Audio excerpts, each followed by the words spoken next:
Have you ever felt completely outnumbered and overwhelmed, like the odds are just stacked impossibly high against you? Well, let me tell you a story about a guy named Gideon who faced exactly that. It's a powerful reminder that sometimes the size of your army doesn't matter as much as the size of your faith. So, Gideon was tasked by God to lead the Israelites against a massive, invading army of Midianites. Imagine this. The enemy camp was so vast, it was described as being like a swarm of locusts, with camels as numerous as the sand on the seashore. Talk about intimidating. Initially, Gideon gathered a respectable army of 32,000 soldiers. Not bad, right? But then, God told him, "You have too many men." Too many? Against an army that size?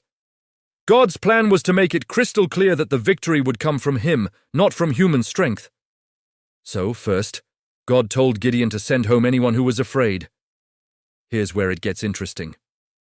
Most of the men got down on their knees to drink, but a small group, just 300 of them, cupped the water in their hands and lapped it like a dog, staying alert and ready.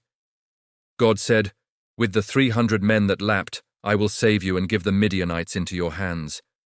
So Gideon was left with just 300 men against an unimaginably huge army. Can you even imagine how he must have felt? But he obeyed. That night, armed with only trumpets, empty jars, and torches inside the jars, this tiny force surrounded the enemy camp. On Gideon's signal, they all blew their trumpets and smashed their jars, revealing the blazing torches and shouting, "A sword for the Lord and for Gideon!" The sudden, deafening noise and the sight of lights from every direction threw the Midianite camp into total chaos. In their confusion, they started fighting each other and fled in terror. Gideon's 300 men didn't even have to fight in the traditional sense. Their obedience to a seemingly crazy plan was all it took for God to deliver a massive victory. This story is such a powerful lesson. When you feel like the odds are against you, remember Gideon. It's not about your numbers or your resources. It's about your obedience and your trust in a God who can do the impossible with the seemingly insignificant. If you enjoy these Bible stories, drop a 100 in the comments below.